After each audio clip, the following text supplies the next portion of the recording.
introductions, I'm Jenna Boyce. I am a casualty advisor at Marsh, and my near full-time job is working on product innovation, the shared economy, and being Melissa's broker. I would say your near full-time job is being my broker. Sorry, Jose. So my name is Melissa Gale. I am the senior manager on the risk solutions team at Lyft. I have been there for 3 years now. Feels like 10. Prior to my role at Lyft, I was actually on the risk team at Gap. So you can imagine the different environment that I've experienced both at Gap and now at Lyft. So it's been an exciting ride. I was the second member of the risk team to join Lyft 3 years ago. It's important to define, we are a risk solutions team, not a risk management team. Our mission is to find solutions for Lyft and to make sure that it can continue to grow, not to manage risk. So we were asked to talk about the changes and how we've had to change over time, being a disruptive company and working with them. So we thought we've been a tag team for the last 3+ years in this world, so we thought we would tag team this presentation. So, I think what we both start a little bit off of, and Melissa, I'll kick it to you, is what engaged us and what challenged us to start this conversation and to jump in with both feet into something so new and disruptive? Yeah, so when Kate, I don't know if my mic is on, sorry. When Kate Sampson, who's the VP on the Lyft team, when she called me about this opportunity, I was, a little nervous. It was 3 years ago. I'm not sure if any of you have followed ride sharing since 2012 when it started or back in 2013, but there were no regulations. We were on the front page of every paper. There were cease and desist letters. The CPUC was not very happy with us. And so as you can imagine, it was an interesting discussion. Somehow she managed to convince me to join the team. If you've never met Kate, she's quite the negotiator. But what sold me was the opportunity and was the values that Lyft has, or had and still has. It was the ability to enter a new space, to be the leader in a disruptive industry, and to be along for the ride. And I joined the team, like I said, as the second member, so I've worn, I think, every hat possible on the risk team. And now I'm excited to say that we are a team of 6 and growing. We are learning still every day. We are challenged every day. We challenge our broker also and our carriers every day. But it's an opportunity that I'm so excited that I took and have learned so much from it. I continue to say that what I've learned in the past 3 years at Lyft is probably some of the most I will ever learn in my career. It's very fast-paced, as you can imagine, with our growth and an exciting opportunity. And just to add to that, Kate Sampson's also the one that got me engaged at Marsh when she decided to take a new adventure after 20 years as an insurance broker, done anything, and having produced the Lyft account and battled Marsh as they looked at her and went, "You're doing what?" And she looked at it and said, "This is something I'm going to invest my time in. I'm going to go in and be the first member of the risk solutions team. And hey, I need a broker. I need somebody to continue this and to develop the right solutions." And when we started, I can't imagine ever in my career working so hard to have so many doors slammed in my face. And the number of people that said, "Wait, but it doesn't work that way." Or, "Wait, what's the loss history?" And I could perfectly answer that every time. "Oh, it's clean. There haven't been any losses." They didn't exist, but nothing's happened. And it is something that I walked into and had a conversation with somebody who said, "Oh, just work on it. They're going to be shut down by the PUC in 30 days. It's just something to do." To what has been the adventure of my career and has challenged me every single step of the way to think outside the box. And no, auto insurance doesn't work the way that TNC auto insurance works today. But I got to be a part of the team and got to build the right products that make it work that way. And we got to stand up when every front page said there's a gap in insurance. And we said, no, there really isn't. We have done everything, and we've changed the policy language, and we've aligned ourselves with the right clients that said, let's go back to the bare bones of insurance. Let's figure out why it works this way, and then let's create the right products going forward. So, Melissa, maybe you can talk about some of the challenges or things that were a little different from your perspective stepping in the door at Lyft. Yeah, I'll start with a story. So as I mentioned, I used to work at Gap. Obviously, they've been around since the early 70s. It's I would call a unique risk. Obviously, property is a huge one for them. And so we would go into our underwriter meetings. We would briefly touch on what was happening at Gap, all the different brands globally, and we would talk about capacity. And there was always room for insurers to move in, up, down, take on a larger portion. And it was a relatively simple conversation. My first set of underwriter meetings at Lyft was not quite the same.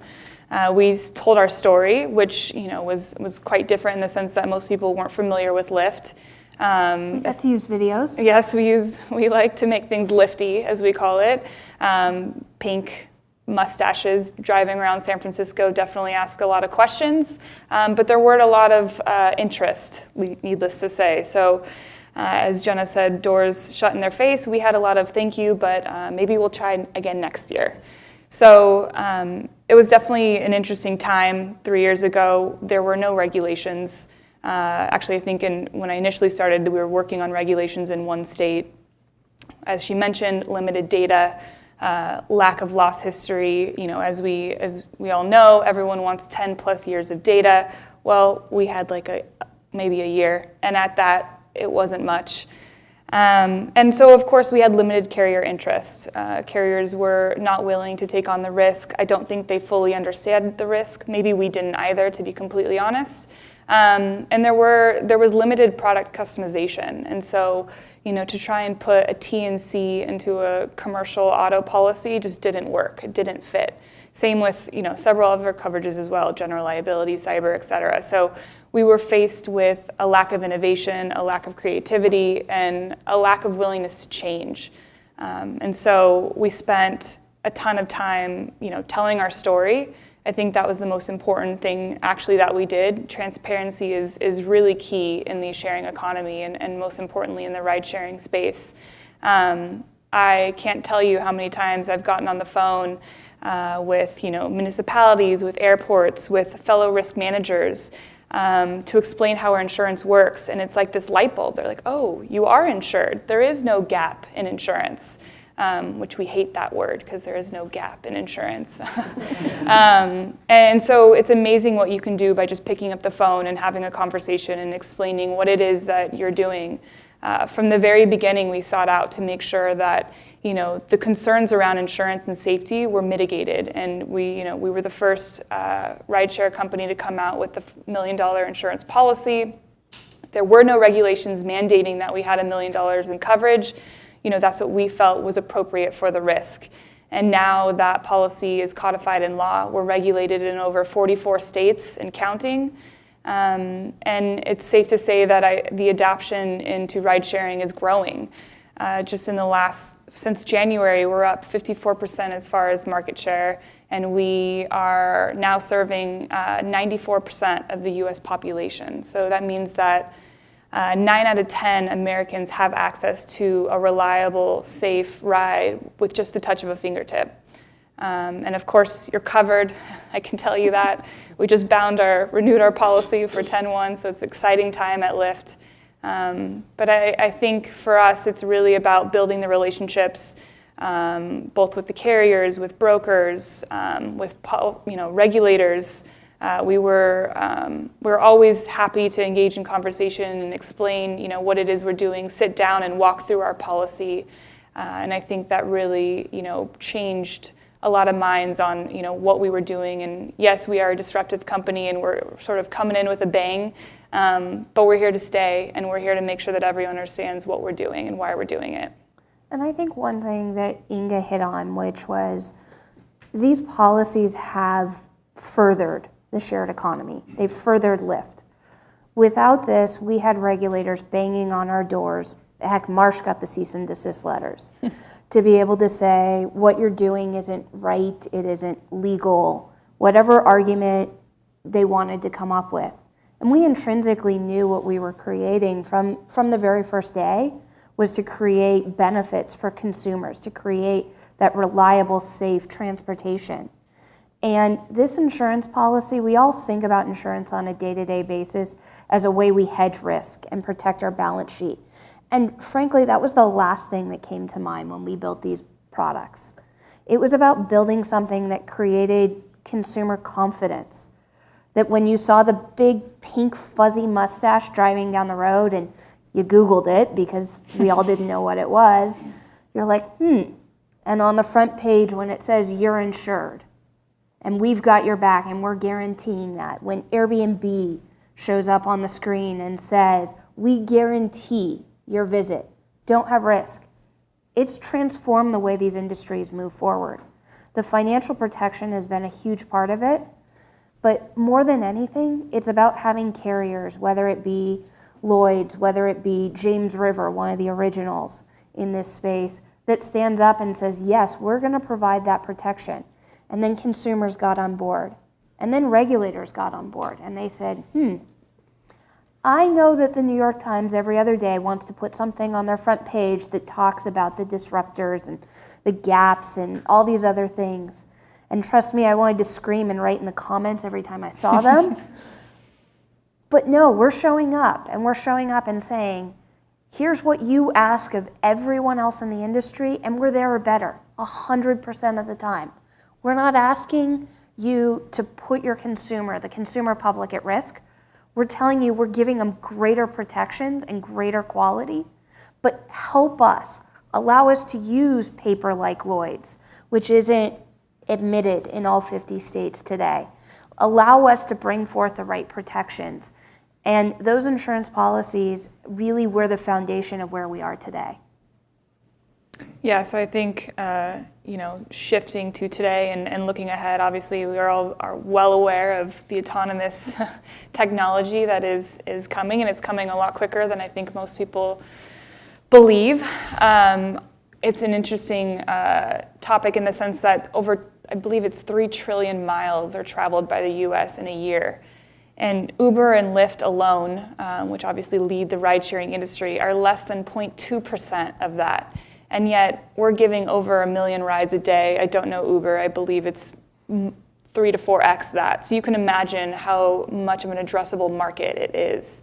Autonomous technology is going to change everything. It's going to change our cities. It's going to replace parking lots with parks or local, stores or whatever it may be. It's going to change the way that we get around. It's going to change the way that we interact. And so it's so important that the insurance industry continues to adapt and continues to think outside the box and innovate. We need regulators, we need insurance carriers, we need brokers, we need everyone to be on board to really sort of strive for the innovation and keep up with technology. I think that's one of the key things is the timing, is that the technology is there, but the regulations aren't.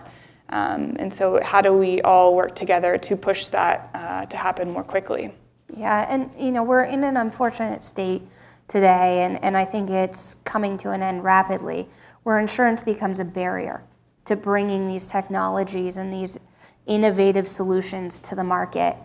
And I think, as we sit in this space, there isn't a partner that does outside the box better than Lloyd's. They've been doing it for hundreds of years and have always, stepped up when something looked a little bit different.